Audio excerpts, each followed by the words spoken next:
Welcome to all of you. Last time हम Gauss forward formula कर रहे थे, उससे रिलेटेड क्वेश्चन सॉल्व किया था। आज हम गॉस बैकवर्ड फार्मूला जो है उससे रिलेटेड क्वेश्चन सॉल्व करेंगे। तो आज देखते हैं हम कि गॉस बैकवर्ड फार्मूले में आपने क्वेश्चन को कैसे सॉल्व करना है। Let's start Gauss backward formula now.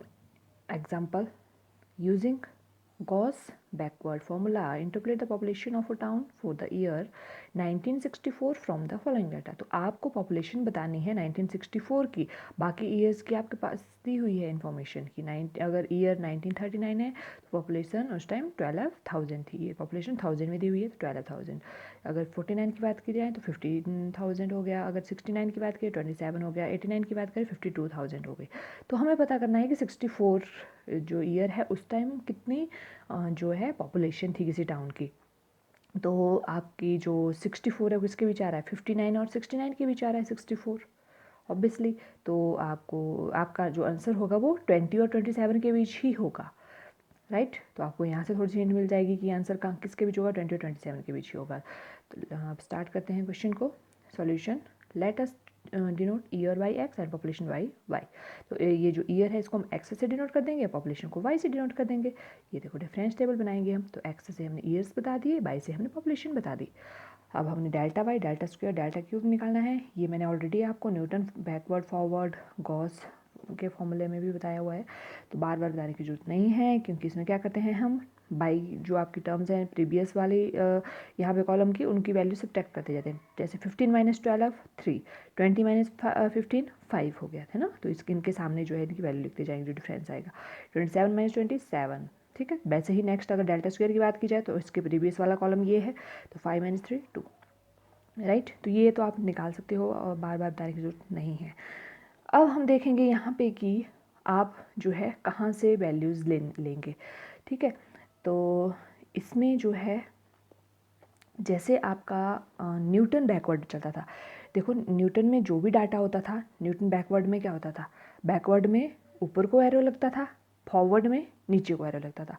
यहाँ पे भी वही हो रहा है कि जहाँ से भी आप स्टार्ट करोगे, यहाँ पे इस क्वेश्चन में किसकी बात हो रही है, बैकवर्ड की।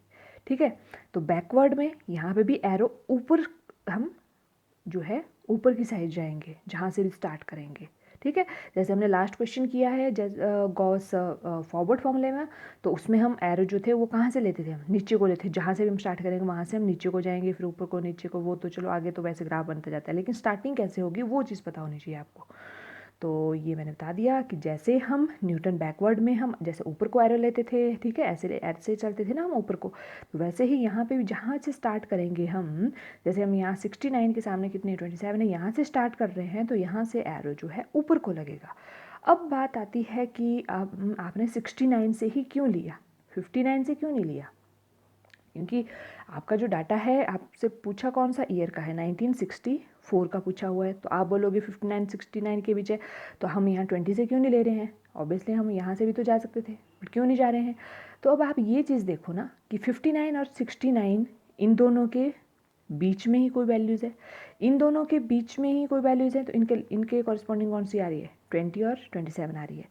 दैट मीन्स जो आप आगे जैसे अगर आप ये डिफरेंस निकालो डेल्टा बाई डेल्टा स्क्वायर, तो इनके जो वैल्यूज़ हैं कौन सी 20 27, तो ये भी तो इंक्लूड होनी चाहिए दोनों में जहाँ हम बात कर रहे हैं। जैसे ये जो 7 आ रहा है ये कहाँ से आ रहा है, इन दोनों के सब्ट्रैक्ट करके आ रहा है, 27 माइनस 20 तभी तो 7 आया ना।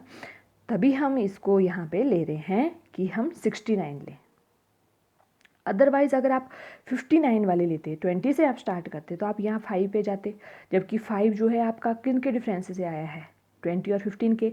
मीन्स 59 और 49 का बीच का डाटा है वो आपका यहाँ पे आ रहा है, उसकी वजह से ये हमारे पास आगे डिफरेंस आ रहा है। तो हमें तो ये थोड़ी चाहिए 49 59 के बीच थोड़ी 64 आ रहा है।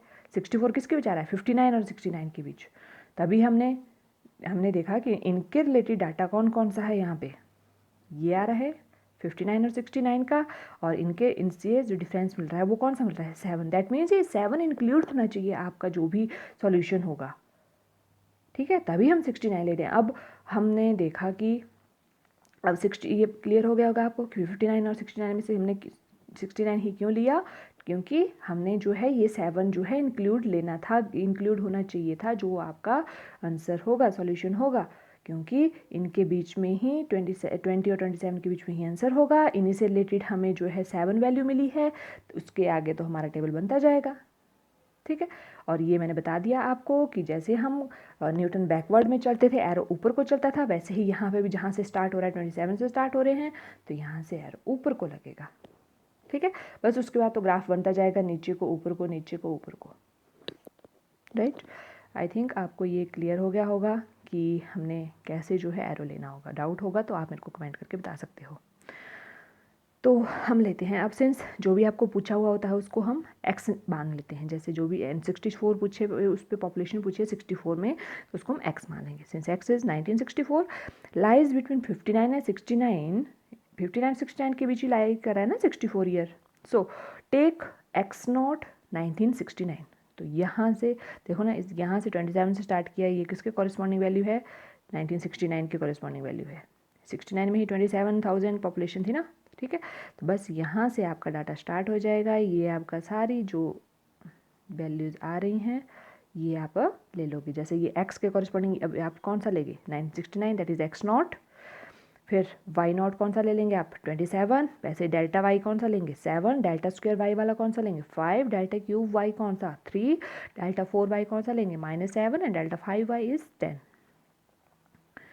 तो ये हमने यहाँ पे देखो ले लिया, y नॉट इज़ 27। डेल्टा, अब जो फॉर्मूला है उसके अकॉर्डिंग ये डेल्टा y नीचे -1 आएगा, डेल्टा स्क्वायर में -1, वैसे डेल्टा क्यूब और डेल्टा 4 में नीचे y-2 चलता है। तो फॉर्मूले के अकॉर्डिंग नीचे आपको जो भी होगा वो लेना होता है। फॉर्मूला आपका ये होता है, जैसे y not p delta y-1, यहाँ पे delta square y-1, delta y और डेल्टा स्क्वायर y इन दोनों के साथ -1 चलता है। डेल्टा क्यूब के साथ -2 लगेगा, y-2 और डेल्टा अगर 5 की बात की जाए तो y-3 वैसे ही चलता जाएगा। तो ये हमने बाकी डेल्टा y -1 के आंसर आ गया 7, डेल्टा स्क्वायर y 5, ये देखो delta square y-1 is 5, delta cube y -2 is 3, y-2 ये इसको हम बता रहे हैं, ये आइडेंटिफिकेशन है इसकी। ये नहीं कि -2 लग पड़े यहाँ पे करना, -1 करना पड़े, नहीं, डायरेक्ट जो वैल्यू है डेल्टा स्क्वायर y की वही आ रही है। देखो डेल्टा स्क्वायर y की 5, डेल्टा क्यूब की 3, ये देखो डेल्टा 4 की -7। तो नीचे y-2 इसको बताने वाली आइडेंटिटी है ये, कि हाँ जो फॉर्मूले में आइडेंटिटी है इसको हम ऐसे लिखते हैं, डेल्टा क्यूब y इज़ 10। तो चलते हैं हम नेक्स्ट, हमारा जो काम होता है दैट इज़ h। हमने p वैल्यू फाइंड आउट करनी होती है जो कि हमें चाहिए होती है फॉर्मूले में। तो p कैसे निकालते हैं? x minus x not upon h।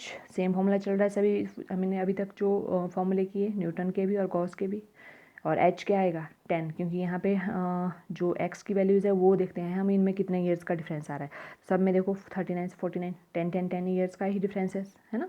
तो यहाँ से h कितना आ गया? 10। और x हमने बता दिया कि जो हमें वैल्यू फाइंड आउट करनी है दैट इज़ 1964, और x नॉट आपने जहाँ से आपका ग्राफ स्टार्ट हो रहा है, तो ये हमारा ग्राफ 27 से स्टार्ट हो रहा है, इसके कॉरेस्पॉन्डिंग 69 जो है उसको हम x नॉट देते हैं। तो ये x नॉट आ गया divided by 10, that is h। तो ये आ गया, दैट इज़ सिंप्लीफाई करके -0.5।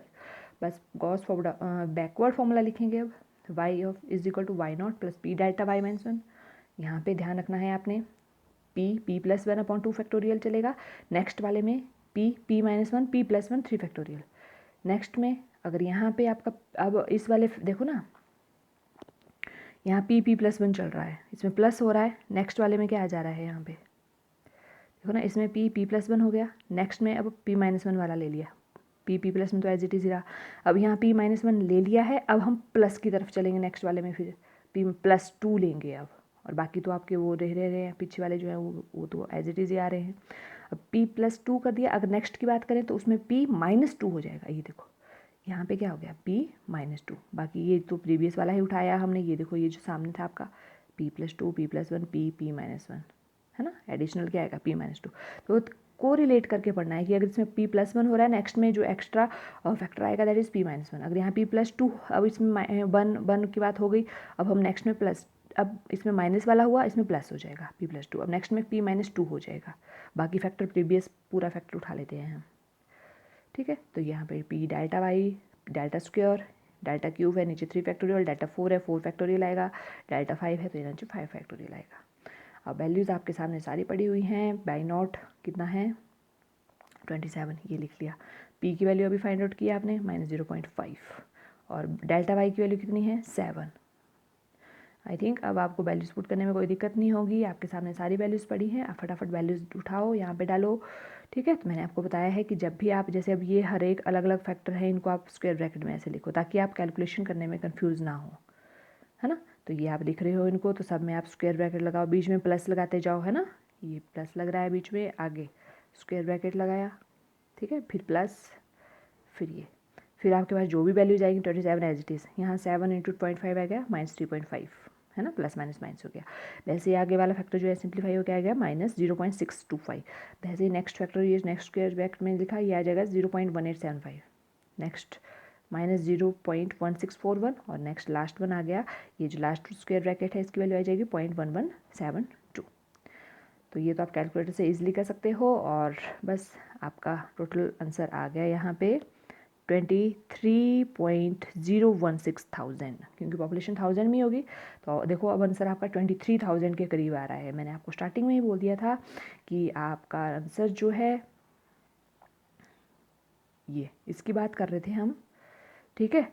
59 और 69 के बीच ही आपका देखो 64 आ रहा है, तो आंसर भी 20 और 27 के बीच ही आएगा, तो दैट इज़ 23,000 के करीब आ रहा है, राइट। तो आपको स्टार्टिंग से ही पता चल जाता है कि सॉल्यूशन आपका क्या आना चाहिए अप्रॉक्सीमेशन में। आई होप आपको क्वेश्चन समझ में आ गया होगा। अगर कहीं कोई डाउट होगा तो आप मुझे कमेंट करके बता सकते हो। थैंक्स।